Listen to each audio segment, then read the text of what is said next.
دیکھیں نا، سب سے زیادہ بے نیاز تو اللہ ہے نا، لیکن اگر حضور فرمائیں کہ رب بھی حیا فرماتا ہے، حضور سید عالم علیہ السلام فرماتے ہیں اللہ حیا فرماتا ہے کہ اس کا بندہ اس کے سامنے ہاتھ پھیلائے اور اللہ اس کے ہاتھوں کو خالی واپس کر دے۔ اللہ حیا فرماتا ہے۔ کیا معنی ہے؟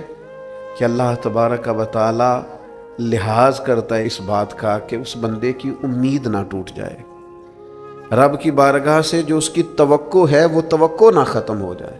معنی کیا ہوا؟ آپ وزادار رہیں، آپ کے مزاج میں رکھ رکھاؤ ہو۔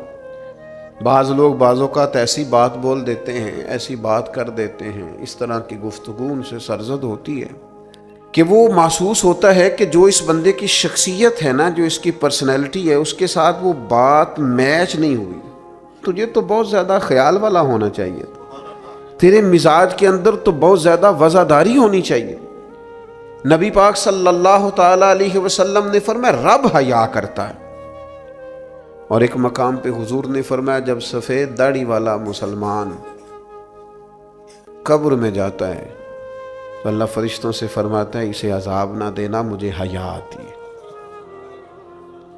لیکن اگلے لفظ جو حضور نے بیان فرمائے وہ سمجھنے والے ہیں، فرمایا رب کہتا ہے مجھے حیا آتی ہے، تو بندے کو بھی تو حیا کرنا چاہیے، اس کو بھی حیا کرنا چاہیے کہ کوئی تو موقع ایسا ہو جب میں کوتاہیوں سے بچوں۔ اب اگر میری عمر کے تقاضے بڑھ گئے ہیں تو میرے حلم کے تقاضے بھی بڑھ جائیں، میری وزاداری کے۔ وہ حضرت حافظ سعدی رحمۃ اللہ علیہ نے ایک مقام پہ فرمایا کرنے لگے میں نے 20-22 سال کے بوڑھے بھی دیکھے اور میں نے 80-90 سال کے نوجوان بھی دیکھے۔ حضور یہ کیا بات ہوئی؟ فرمانے لگے عمریں بڑی زیادہ ہو گئی ہیں لیکن اپنے مزاج کے لحاظ سے وزادار بچپنا ہے طبیعت، ابھی بھی عادات ایسی ہیں کہ جن میں غور کرنے کی ضرورت۔ اور فرماتے ہیں کچھ لوگ ایسے ہیں کہ عمریں تھوڑی ہیں لیکن انہوں نے اپنے آپ کو سمیٹ لیا ہے، بعض چیزوں پر اپنے اوپر پابندی کر لی ہے، بعض چیزوں کا لحاظ کرتے ہیں، کچھ معاملات سے بڑی ہمت کر کے بچتے ہیں۔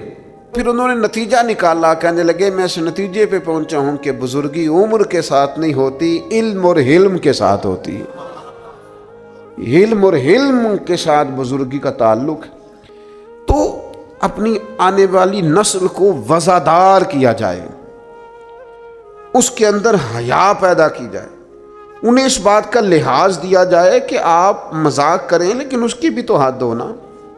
آپ یقین کریں بعض لوگ دادا کے ساتھ شغل کر رہے ہوتے ہیں، اپنے دادا کے ساتھ اس کا مذاق بنا رکھا، معاذ اللہ، اپنے والدین کے بارے میں باتیں کر کے وہ ہنس رہے ہوتے ہیں، اور کئی دفعہ والدین سپورٹ کر رہے ہوتے ہیں، کہتے ہیں یہ بڑا اس کا مذاق والا مزاج ہے، مجھے بھی معاف نہیں کرتا۔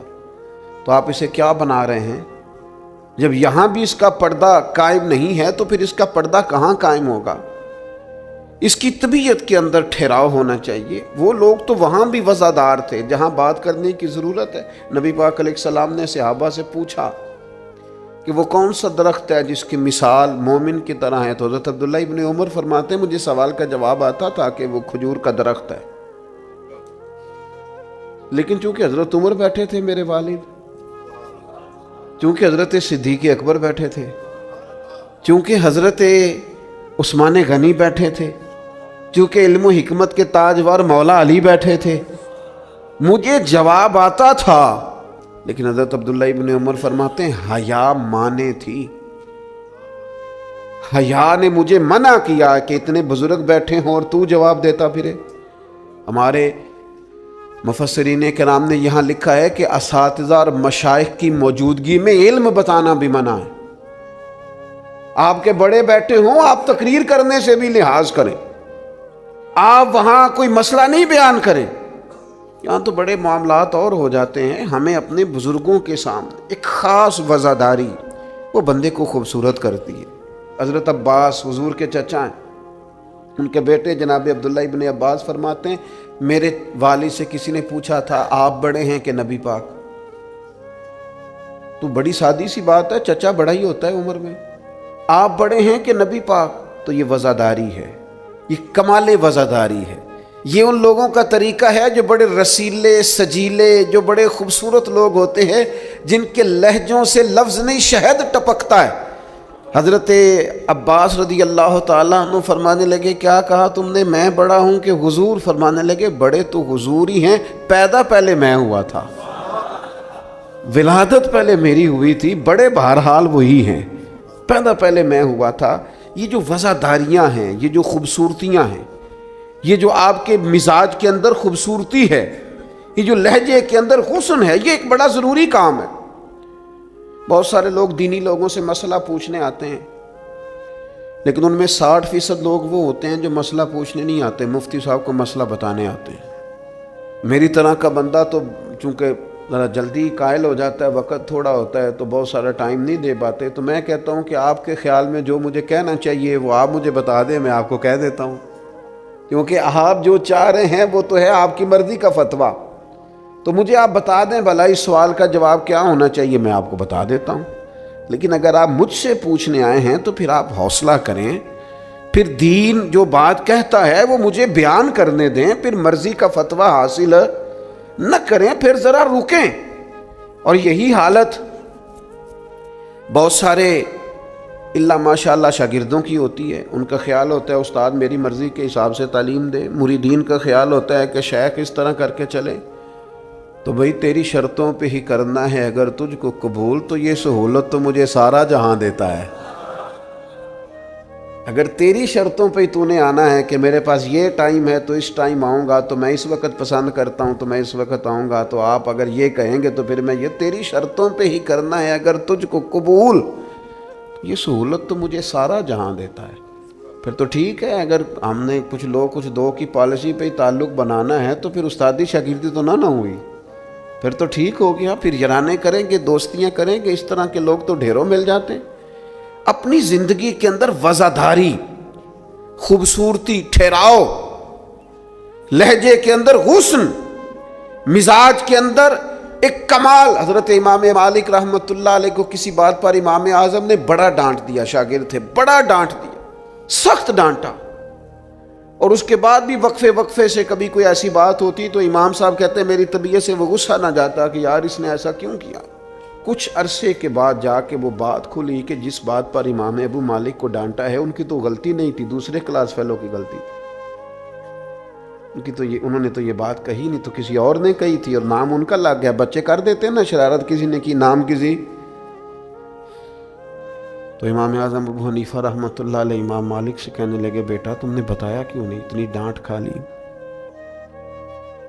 حضرت امام مالک نے سر جھکا لیا، کہنے لگے حضور لوگوں کے جسموں پر لوگوں کا احسان ہوتا ہے، میری تو سانسوں پر بھی تیرا احسان ہے،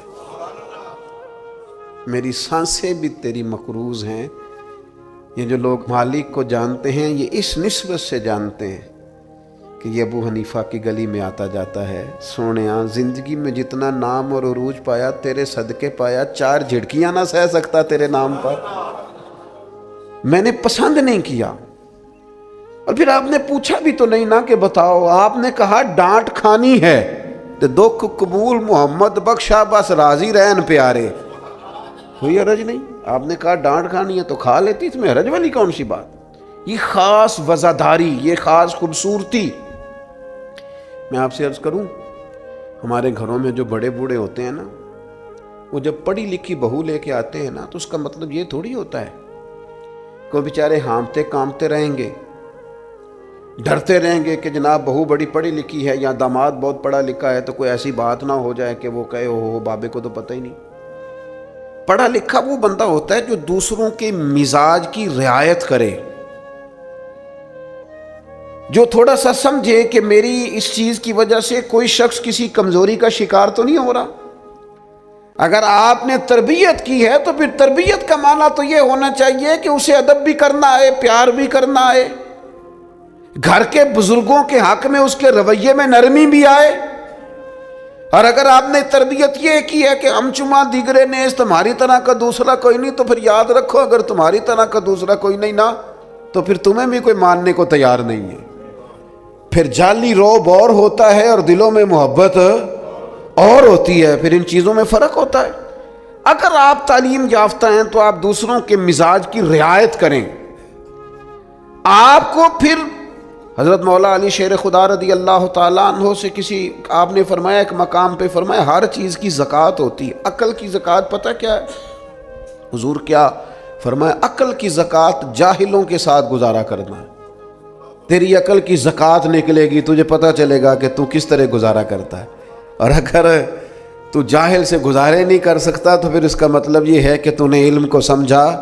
عزیز دوست، آپ غور فرمائیں اور اس پر آپ توجہ رکھیں گے کہ وزاداری، لفظوں کا چناؤ۔ قرآن مجید نے کہا یا ایھا الذین آمنوا لا تقولوا راعینا وقولوا انظرنا، اے ایمان والو تم نے جب میرے محبوب سے بات کرنی ہے تو راعینا نہیں کہنا، انظرنا کہنا ہے۔ یہ نہیں کہنا حضور سمجھ نہیں آئی رعایت کر دے، یہ کہنا یا رسول اللہ ایک نظر کرم کر دیں، ذرا بات دوبارہ سمجھا دیں۔ آپ اچھے جملے تلاش کے وزاداری کے ساتھ، ایک خاص حیا کے ساتھ۔ حضرت مولا علی شیر خدا فرماتے ہیں حضور سے مسئلہ پوچھنا تھا۔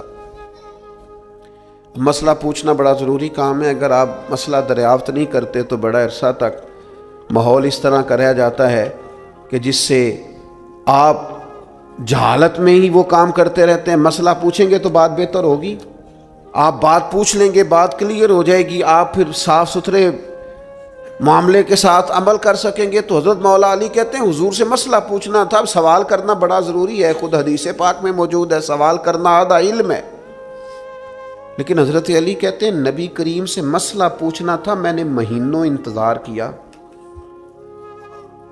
ہفتوں انتظار کرتا میں۔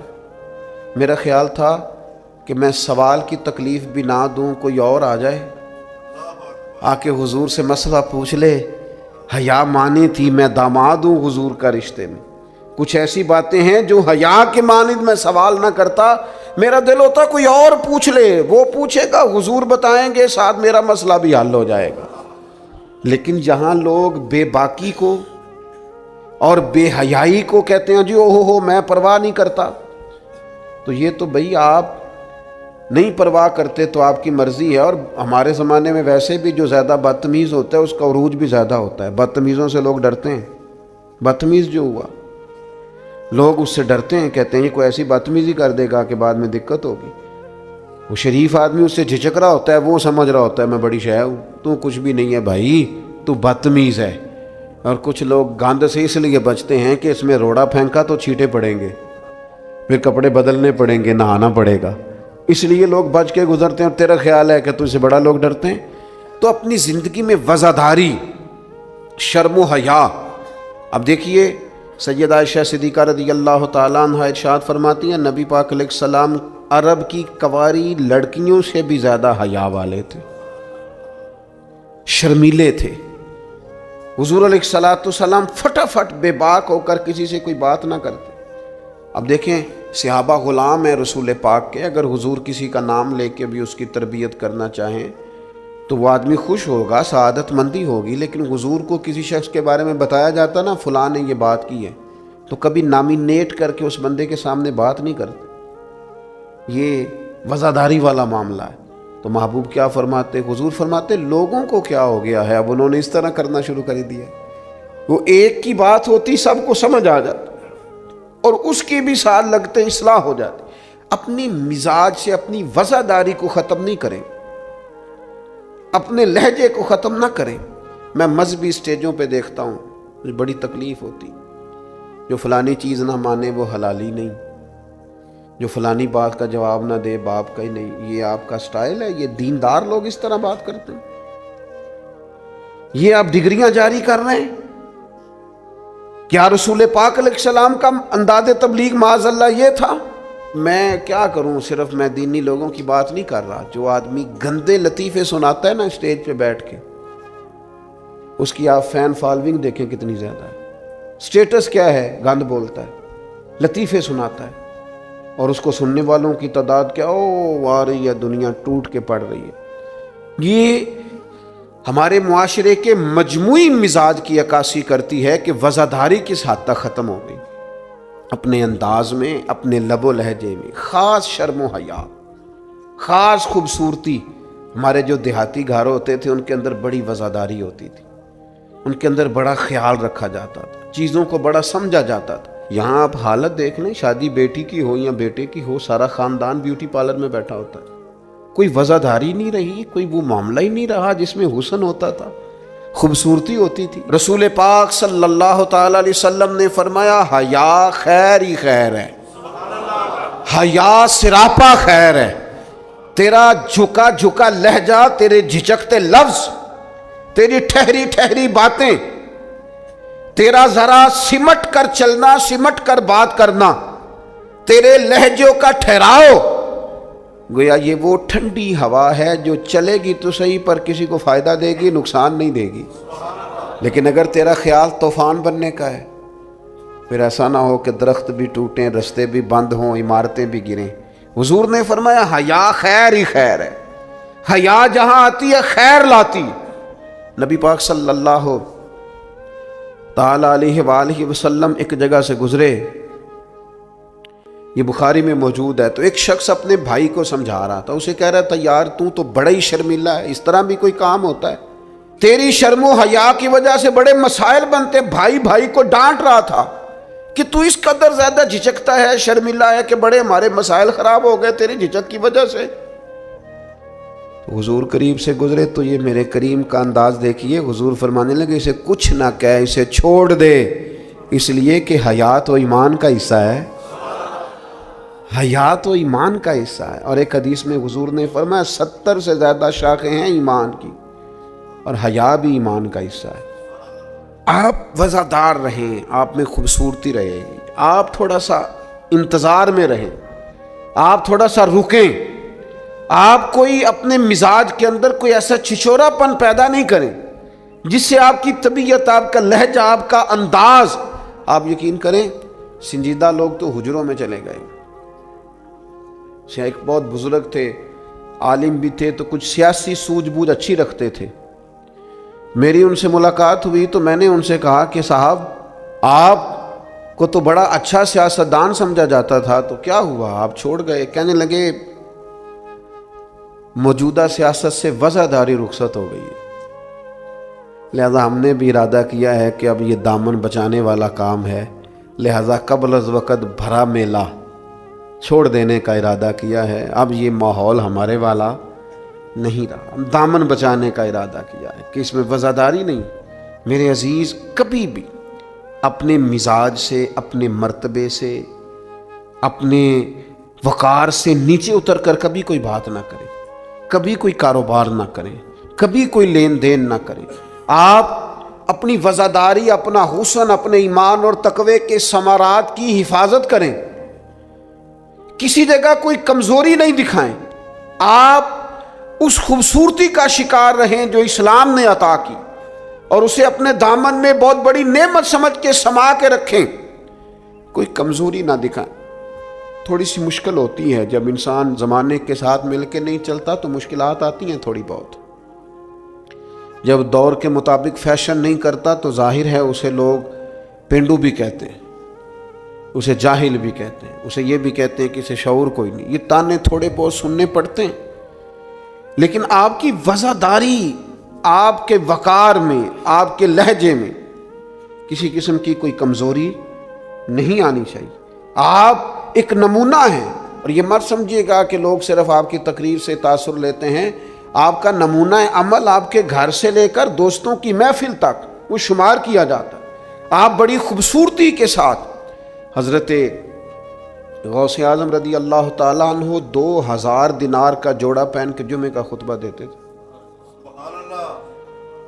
2000 دینار کا جوڑا. تو آپ کی اہلیہ نے ایک دن کہا کہ حضرت کئی دفعہ ایسے ہوتا ہے کہ صبح کا کھانا گھر میں ہوتا ہے اور شام کا نہیں ہوتا، لیکن آپ جب منبر کی طرف بڑھتے ہیں تو آپ کا لباس اتنا شاہانہ ہوتا ہے کہ لوگ سمجھتے ہیں پتہ نہیں ہم کتنے کو مالدار ہیں. تو حضرت فرمانے لگے یہی تو میں چاہتا ہوں.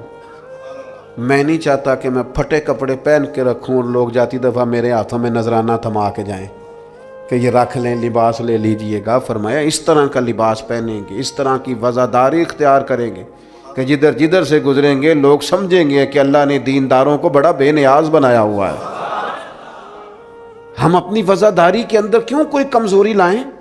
اپنے مزاج کے اندر آپ یقین کریں حضرت سعدی شیرازی قرضہ پکڑ کے مہمان نوازی کرتے تھے. قرضے پکڑ پکڑ کے لوگوں کو کھانا کھلانا، اس لیے کہ وزاداری قائم رہے، اور کسی جگہ کسی کمزوری کا اظہار نہیں کرنا تاکہ کسی کو پتہ نہ چل جائے، کوئی یہ نہ سمجھے کہ دین کے نام پہ آئے ہیں تو بار بار یہاں سے سوال ہو رہا ہے۔ تو یہ حیا ہے، یہ خوبصورتی ہے، یہ مزاج کا حسن ہے۔ رسول رحمت صلی اللہ تعالی علیہ وآلہ وسلم نے ہمیں ایک اور حیا کرنے کا بھی کہا ہے، اس پر بھی حضور نے ہماری توجہ دلائی۔ وہ حیا کیا ہے؟ وہ ہے اپنے رب سے حیا کرنا،